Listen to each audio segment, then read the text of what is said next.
안녕하십니까. 여의도 24시입니다. 여러분들 이번 시간에는 원희룡 전 장관과 관련해서 얘기를 한번 해보겠습니다. 원희룡 전 장관이 오늘 출마 선언을 했습니다.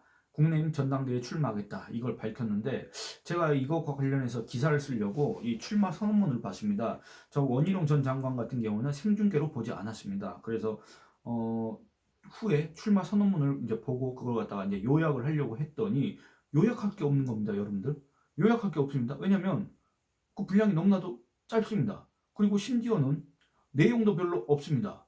그래서 저는 상당히 좀 의아했습니다. 이거 내가 보고 있는 게 정말 원희룡의 출마 선언문이 맞느냐? 이런 의문까지 들었습니다. 여러분들은 어떤 생각이셨을지 모르겠습니다. 그리고 또 한 가지 그냥 이제 여담으로 여러분들하고 이제 얘기를 하고 싶은 게 이겁니다. 뭐냐면 여러분들 오늘 나경원 의원, 그 다음에 한동훈 전 위원장, 원희룡 전 장관 이렇게 세 사람이 이렇게 연달아서 출마 선언을 했지 않습니까? 그러면 이거에 대해서 이 세간의 관심은 어디로 쏠렸을까?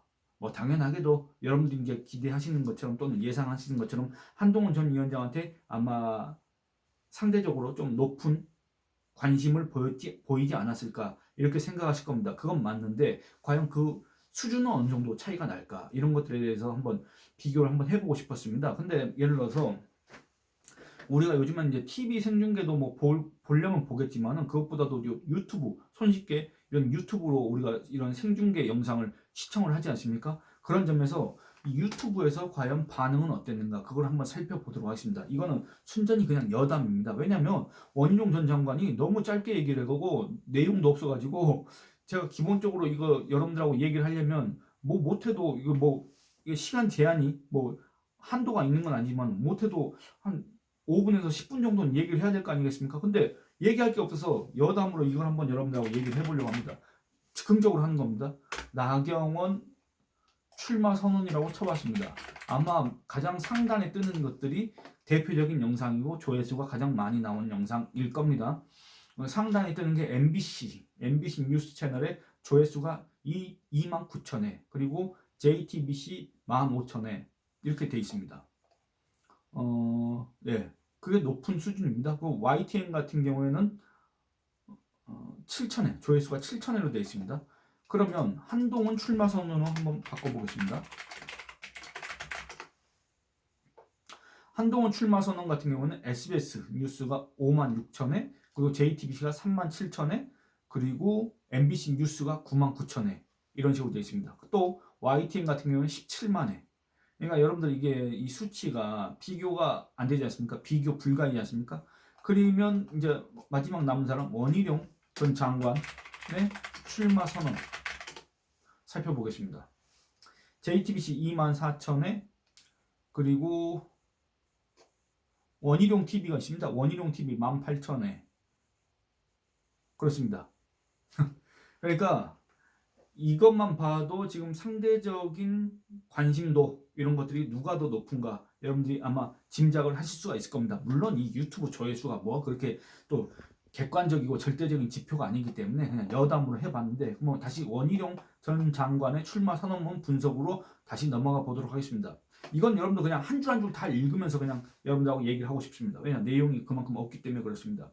심지어는 안녕하십니까 원희룡입니다. 여기부터 시작하겠습니다. 이러다가 다 죽습니다. 마지막 기회일지 모릅니다. 이거 원희룡 전 장관이 국회 돌면서 나눠줬던 명함, 오징어 게임 명함 있지 않습니까? 거기에 있는 문구입니다. 그 문구를 다시 재탕을 한 셈입니다. 그러면서 원희룡 이렇게 얘기합니다. 저는 반성합니다. 저와 당이 부족한 탓에 국민의 선택을 받지 못했습니다. 여당 선거인의 대통령을 설득하지 못했습니다. 지난 2년 무엇을 잘못했고 남은 3년간 무엇을 잘해야 하는지 국민께 설명드리지 못했습니다. 이렇게 얘기합니다. 그렇습니다.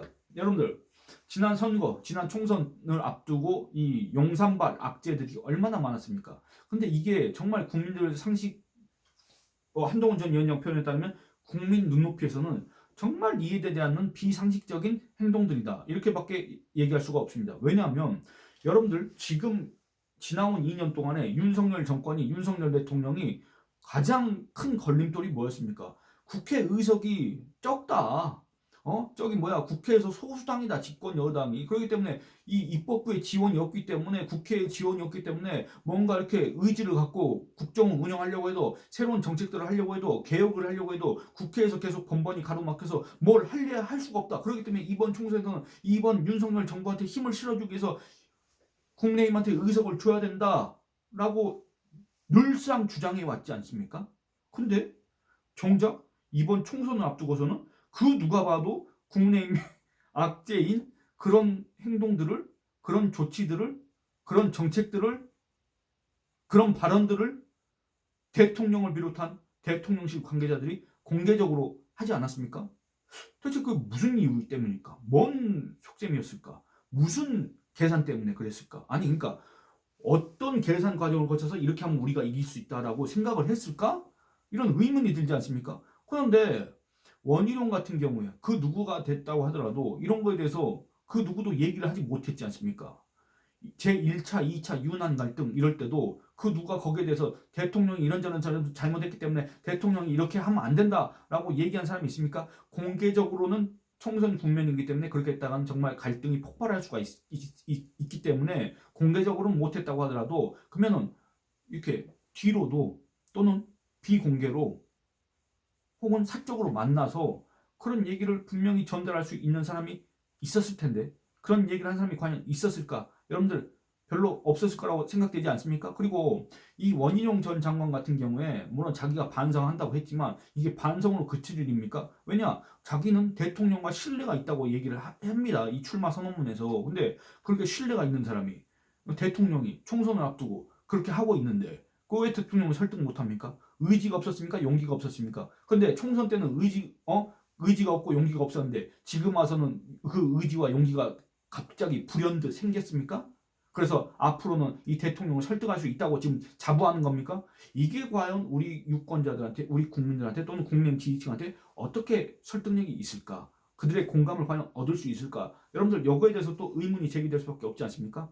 여러분들 결국에는 이 원희룡의 출마 선언문 딱 두 줄 읽었는데 벌써 이런 의문들이 제기된다 그 말입니다. 또 살펴보겠습니다. 지난 2년간 무엇을 잘못했고 남은 3년간 무엇을 잘해야 하는지 국민께 설명드리지 못했습니다. 이렇게 얘기했는데 제가 아까 세 줄 읽었습니다만 지난 2년간 무엇을 잘못했는지 다 알고 있습니다. 그리고 이번 총선 때도 뭘 잘못했는지 알고 있습니다. 그 모르는 사람이 어디 계십니까?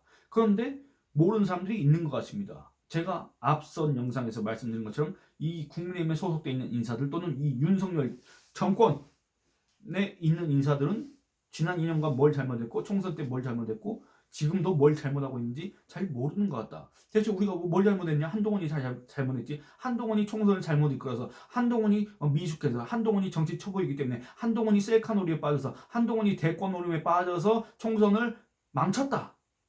그렇기 때문에 총선 참패의 주범은 한동훈이고 우리는 문제가 없다. 그러니까 지나간 일은 다 잊고 똘똘 뭉치자. 요게 지금 현재 이 윤석열 정권의 행태이지 않습니까? 언행이지 않습니까? 총선 이후에 우리 국민들한테 보여준 그 모습이 바로 그거지 않습니까? 어퍼컷 요거지 않습니까? 그러니까 앞으로 남은 3년간 뭘 잘해야 하는지도 모르는 것 같다. 이거지 않습니까? 근데 원희룡 전 장관은 또 그러면 최소한 그 전까지는 그렇다 치고 이번에 전당대회에 나오겠다고 밝히는 순간부터는 이런 거에 대해서 지적을 했었어야 되는데 했습니까? 대통령 설득했습니까? 그래서 윤석열 대통령이 거기에 대해서 무슨 이렇게 거기에 호응이라도 했습니까? 그러면 그 기간에 며칠 동안의 기간이 있었는데 윤석열 대통령이 뭔가 바뀌겠다는 의지를 보인 적이 있습니까? 그런 신용이라도 한 적이 있습니까? 그런 것도 없는데? 그러면 요 며칠 동안에도 없었고 그런데 앞으로는 그런 것이 있을 것이다. 앞으로 원희룡이 당대표가 되면 윤석열 대통령이 바뀔 것이다. 앞으로 원희룡이 당대표가 되면 윤석열 대통령을 설득할 수 있을 것이다. 앞으로 원희룡이 당대표가 되면 이 윤석열 정부가 바뀔 것이다. 잘할 것이다. 국민들을 민심에 맞출 것이다. 무슨 수로 그걸 갖다가 원희룡은 호언장담을 합니까? 안 그렇습니까? 최소한의 근거를 제시해야지. 안 그렇습니까? 말만 늘어나서 뭐합니까? 원희룡 이렇게 얘기합니다. 책임지겠습니다. 뭘 책임집니까? 윤석열 정부는 우리가 함께 만든 정부입니다. 저는 경선의 경쟁자이지만 대선 공약을 책임졌고 경제부처 장관으로서 국정에 참여했습니다. 윤석열 정부가 성공해야 정권을 재창출할 수 있습니다. 무도한 세력에 맞서서 대한민국을 지켜낼 수 있습니다. 윤석열 정부의 성공 제가 책임지겠습니다. 이렇게 얘기했는데 윤석열 정부는 어떻게 만들어질 수 있었습니까? 바로 제 영상을 보시는 분들, 그리고 그 밖에 이 대한민국의 정상화, 대한민국의 회복, 대한민국의 발전, 적폐청산을 바랐던 대한민국 국민들이 윤석열 정부를 만든 겁니다. 그런데 윤석열 정부 그거에 부응했습니까? 여러분들 한번 곰곰이 생각해 보시기 바랍니다. 그런데 원희룡은 이렇게 얘기합니다. 윤석열 정부가 성공해야 정권을 재창출할 수 있다고 얘기합니다. 근데 윤석열 정부가 성공해야 된다는 거는 그 전까지는 아주 당위적이었고 그 전까지는 이 보수 우파한테 아주 설득력 있는 구호였을지 몰라도 지금은 그게 아닙니다. 왜냐? 제가 계속 얘기하지만 객관적으로 윤석열 정부가 성공할 가능성은 이제 별로 없다. 그렇기 때문에 그렇습니다. 왜냐? 지난 2년 동안에도 성공하지 못했는데 앞으로 남은 3년 동안은 어떻게 성공하느냐? 왜냐? 지난 2년 동안 2년보다도 더 여건이 안 좋아졌는데 그리고 더 이 정권에 대한 신뢰가 무너졌는데 그리고 더 지지율이 낮아졌는데 국회 의석도 더 적은데 무슨 수로 성공으로 가느냐? 지난 2년 동안에도 국회 의석이 적어서 뭐가 어째서 뭐 저째서 이런 이유 때문에 저런 이유 때문에 우리가 제대로 국정을 운영할 수가 없다. 그렇기 때문에 우리가 성공할 수가 없다. 그렇기 때문에 우리한테 국회 의석을 많이 줘야 된다. 그렇기 때문에 우리 정부를 많이 지지해 줘야 된다. 그렇게 해서 이끌어가지 않습니까? 근데 결국 총선에서 폭망했지 않습니까? 그럼 앞으로 남은 3년 동안 성공할 수 있는 가능성이 여러분들 있다고 생각하십니까? 이거는 정말 냉정하고 객관적으로 봐야 됩니다. 그렇지 않습니까? 이런 그냥 희망적인 헛구호로 보수 우파한테 얘기하는 거 이것도 일종의 가스라이팅한 비판에 직면할 수밖에 없습니다. 그렇지 않습니까? 윤석열 정부의 성공 제가 책임지겠습니다. 어떻게 책임집니까? 어떻게 책임집니까? 안 그렇습니까? 아니 심지어는 이런 얘기는 좀 하기 그런데 저 더불어민주당을 이끌고 있는 이재명이가 이번 총선에서 누구하고 붙었습니까? 원희룡과 붙었지 않습니까? 이재명과 원희룡이 유권자 수가 한 15만 명에 불과한 17만 명인가? 15만 명에 불과한 인천 계양을 해서 붙어서 원희룡은 그 이재명한테 비해서 한 11%포인트 차로 졌습니다. 여러분들 아주 큰 표 차로 졌습니다. 이게 뭐 때문에 진 건지는 제가 굳이 또 분석을 안 하겠습니다만 어쨌든 그런 사람이 저 이제 그냥 단순히 이재명이 아니라 저 거야를 이끌고 있는 이재명, 저 여의도 대통령으로 군림하고 있는 이재명, 더불어민주당의 아버지 이재명과 맞서서 자기가 대통령도 아니고 이 지금 현재로서는 이 용산의 여의도 출장소라는 비판을 받는 그런 조롱을 받는 국내의 당 대표가 된다고 한들 윤석열 정부의 성공을 어떻게 책임질 수가 있습니까? 어떻게 이끌 수가 있습니까? 아니 윤석열 대통령도 지난 2년 동안에 윤석열 정부의 성공을 이끌지 못했는데 그래서 이번 총선에서 심판을 받았는데 원희룡이라는 사람은 또 어떻게 성공을 장담할 수가 있겠느냐 그 말입니다. 어떻게 책임집니까? 이거야말로 공수표 아니겠습니까? 신뢰가 있어야 당정 관계를 바로 세울 수 있습니다. 저는 대통령과 신뢰가 있습니다. 글쎄 저는 이것도 좀 의문이 드는 게 윤석열 대통령이 이재명과의 만남을 앞두고 함성득을 통해서 이재명한테 전했다고 하는 그 메시지 바로 그 함성득이 주장하는 그거 있지 않습니까? 거기에서 뭐라고 했습니까? 이재명 대권 가도에 불리한 불편할 수 있는 인사는 대통령실 인선에서 배제하겠다. 그 뒤로 이 원희룡은 비서실장 또는 정무수석 하마평에서 아예 사라졌지 않습니까?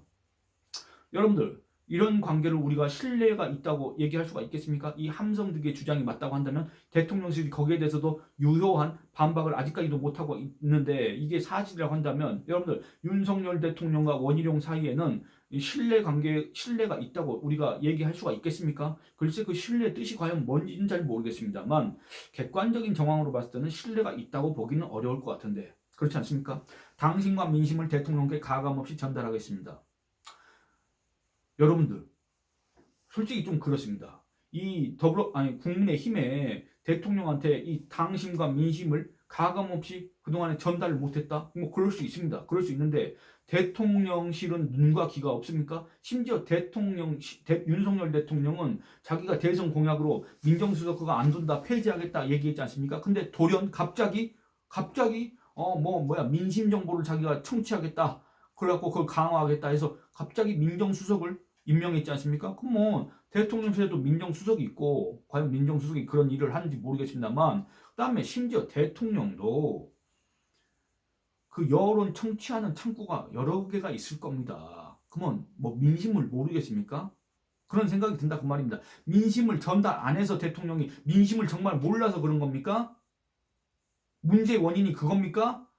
민심이 전달하는 그 통로가 차단돼서 대통령이 정말 구중궁궐 저기 뭡니까 십상시대에 둘러싸여서 정말 우리 실제 민심을 몰라서 지금까지 이런 행동들을 했다고 생각하는 겁니까? 원희룡 전 장관은? 제 영상을 보시는 여러분들은 그렇게 생각하십니까? 원희룡의 그런 주장에 동의하십니까? 글쎄 그렇게 원희룡이 문제의 원인을 진단한다고 한다면 글쎄 문제가 개선될 여지가 별로 없을 것 같다는 생각이 듭니다만 원희룡 이렇게 얘기합니다. 이를 위해 레드팀을 만들겠습니다. 레드팀이 취합한 생생한 민심을 제가 직접 전달하겠습니다. 그리고 그 결과를 국민들께 보고드리겠습니다. 소통하겠습니다. 많이 듣겠습니다. 활발하게 소통하는 살아 숨쉬는 당으로 바꾸겠습니다. 민주당 의석수를 무기로 국회의 오랜 전통과 관행을 짓밟고 있습니다. 야당의 폭주를 정면 돌파하겠습니다. 협치는 하지만 무릎 꿇지 않겠습니다.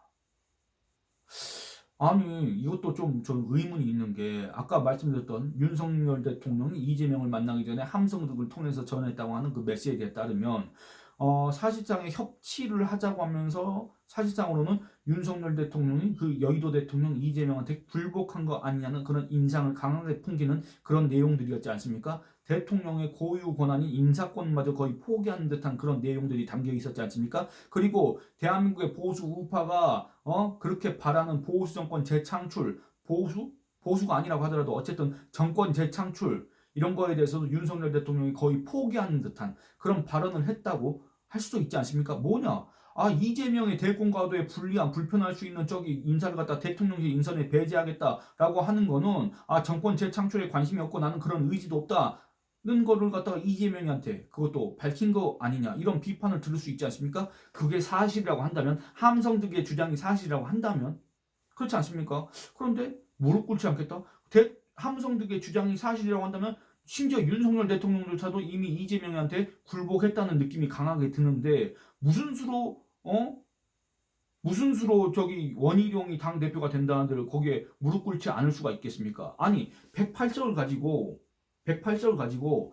대체 저 거야에 맞서서 원희룡은 어떤 식으로 투쟁할 수 있고 어떤 식으로 그 뜻을 관철할 수 있고 어떤 식으로 이 윤석열 정권의 성공을 위해서 일할 수 있습니까? 거기에 대해서 조금이라도 이 원희룡 제주지사도 했고 국회의원도 했고 자기 어떤 정치 경험을 자랑하고 대통령과의 신뢰관계도 자랑하고 그렇게 하고 있지 않습니까? 그럼 뭐 조금이라도 거기에 대해서 이렇게 얘기를 했어야 되는데 그런 내용이 전혀 없습니다. 도대체 뭘 어떻게 하겠다는 건지 잘 모르겠습니다.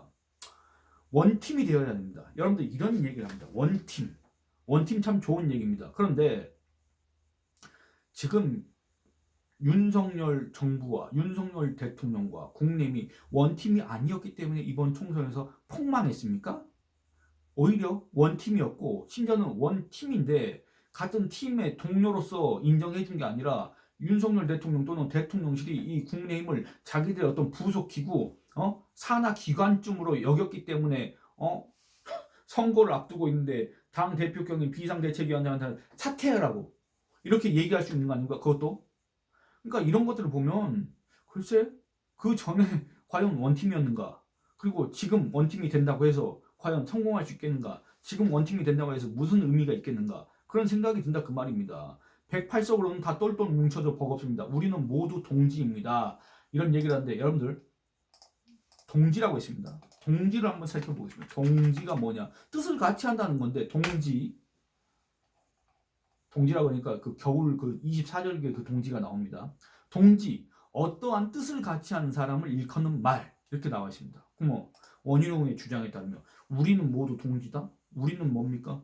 윤석열 대통령부터 시작해서 윤석열 정권에 참여하는 모든 인사들 그러니까 국내까지 포함해서 그리고 국내를 지지하는 사람들까지 다 포함해서 동지다. 뜻을 같이 한다. 그런 얘기를 하는데 여러분들 그 말에 설득력이 있습니까? 여러분들 공감하십니까? 지금 현재 이 윤석열 정권에 대해서 과연 보수 정권이냐 이런 근본적인 의문이 제기되는 상황에서 동지라고? 뜻을 같이 한다고? 대체 어느 부분에서 어느 대목에서 여러분들과 윤석열 정권은 뜻을 같이 합니까? 한번 생각해 보시기 바랍니다. 과연 여러분들은 윤석열 대통령의 동지입니까? 한번 생각해 보시기 바랍니다. 그리고 원희룡이 이렇게 얘기합니다. 이 길로 가야만 윤석열 정부를 성공시키고 정권 재창출도 할 수 있습니다. 글쎄 거기에 대해서 이제 더 이상 얘기 안 하겠습니다. 저는 확신합니다. 우리는 반드시 이길 수 있습니다. 여러분들 문장으로 따지면